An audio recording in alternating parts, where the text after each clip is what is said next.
Gusto ko 'to, 'no? Gusto ko 'to kaya Palakas. huwag kang mag-isip ng ano pa man. Tiwala sa isa't isa'y kailangan. Naalala ko si Binoy kapag kaya ng ano, eh, 'no? Dati mong pag-ibig wala akong pakialam, 'di ba? Sa ganun ho, si Binoy magaling mga kababayan. Mamahalin kita maging sino ka man. O, 'di ba yun yung ano, yun yung music nila ni ano, ni Megastar kung hindi ako nagkakamali. Sa ganun po, magaling ang Robin Padilla. Yung It's late in the evening. Oh, dahil nga syempre walang plataporma, ano ga ano gagawin ko sa entablado? Eh di blanco ako. Lahat ng senador o tumatakbo senador doon sa hanay namin, may sinabing plataporma de gobyerno. Ako, tatayo ako dyan. Ano ipapaliwanag kong plataporma dito? Eh di, it's late in the evening na lang. No? Kakanta na lang. Oh, it's late in the evening. Oh, wonderful tonight. So ngayon, kasama ho ako, mga kababayan. Bumoto ho kay Robin Padilla. Kaya naman, ang Ginoo, nandiyan na po sa Senado. Ano?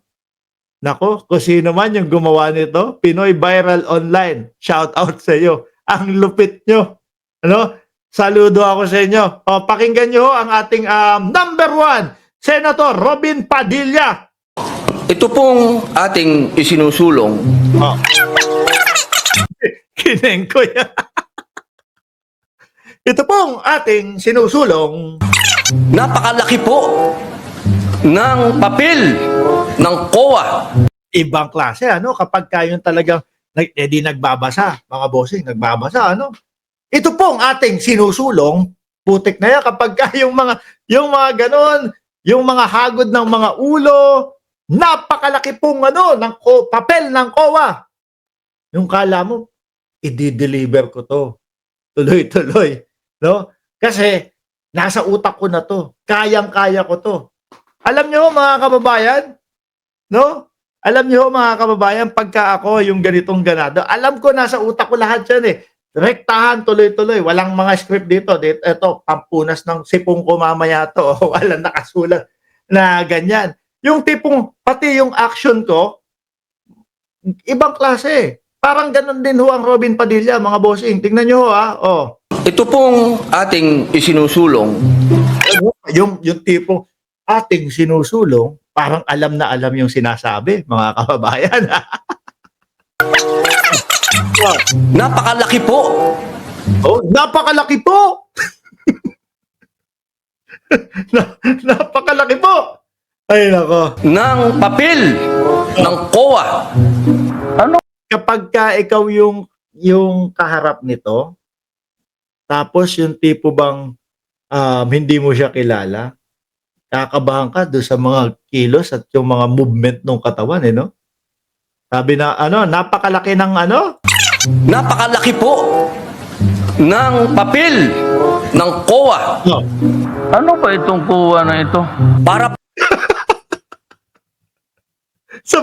Sabay pasok ni Pangulong Duterte. Ano ba itong COA na to? O, tuloy. palakasin pa ang binigay na kapangyarihan sa COA. Putang ina yung kuha na yan. Ay, nako, Lord. Galit si dating Pangulong Duterte sa COA? Ganun ba? Kaya nagmumura? Oh. Diyos ko, Lord. Sandali lang ho. Ano? Kapag ganito ho yung mga pag-uusapan natin, meron pa tayong Vic Rodriguez dito, meron pa Jimmy Bondoc dito. Mga kababayan. Oh. Litse. Kung atin pong babalikan, Oh. Kung atin pong babalikan, yung tipo bang alam na alam, ano?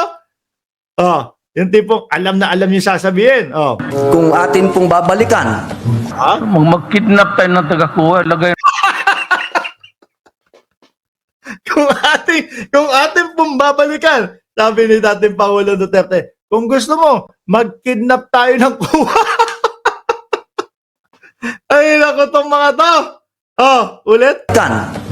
So, mag-kidnap tayo ng taga-kuha, lagay natin, torture natin dito. Grabe yung mga salitaan. Alam niyo kaya ako naglagay nito? Alam ko, maluluha ako sa kakatawa nito. Mag-kidnap tayo ng COA. Lagay natin dito, mag-torture tayo. Diyos ko po, Lord. O yan, sabi ni Makit Tigal daw, Duterte pa rin kami. Alam namin yon. Ano? Alam namin yon. Oh. Dahil ang sabi ko po sa kanila, Ginoong Pangulo, tayo po ay haharap sa Bar Tatner.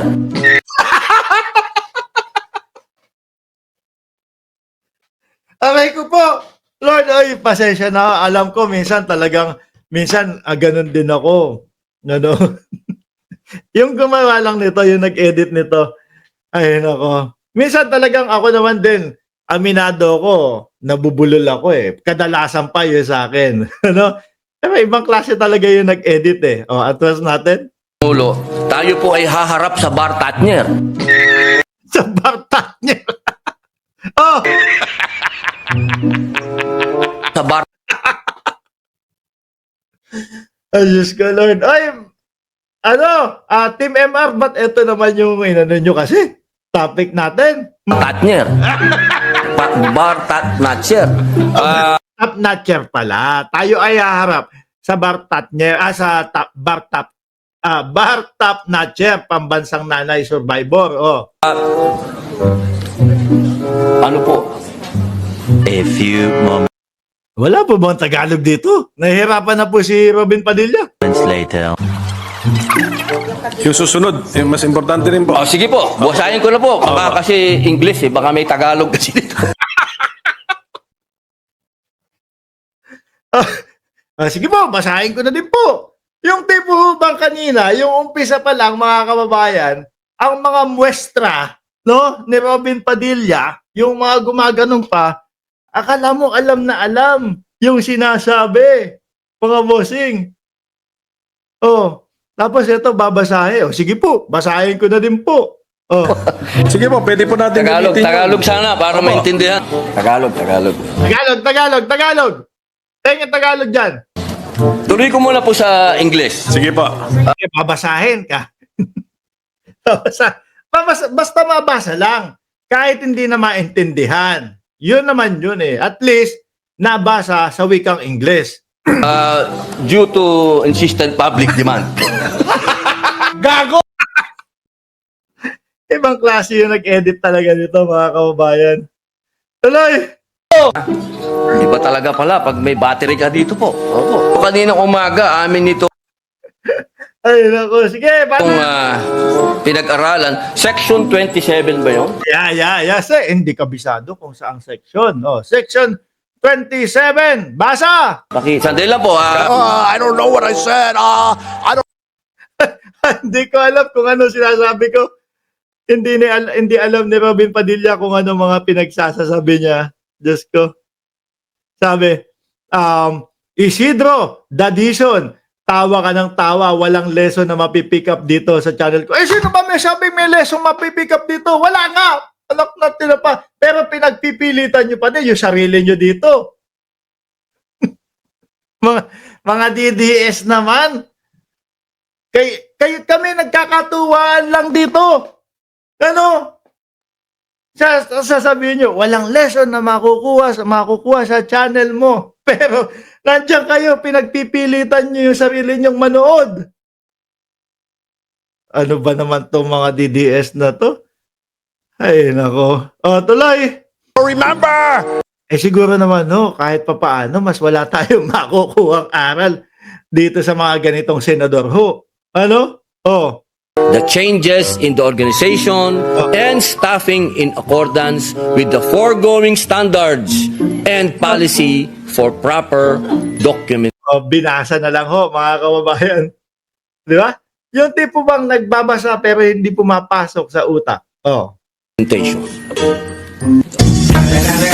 Yun po, Ginoong Pangulo.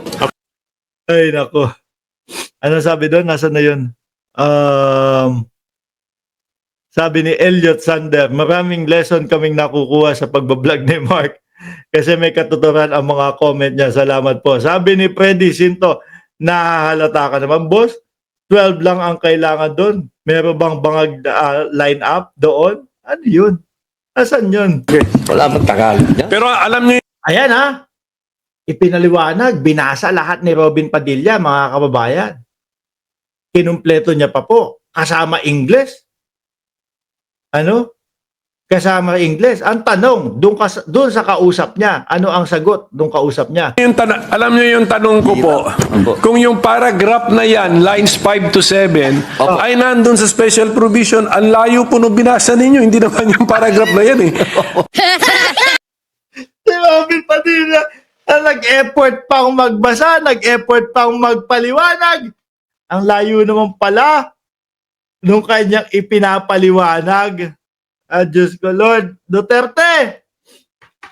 Ay, nako.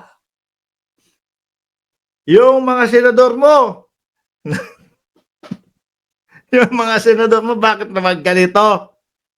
Ay, Diyos ko, Lord. Wag ka, si Mark Ramos, binoto din yan. Sorry na po, bayang Pilipinas, mamamayang Pilipino.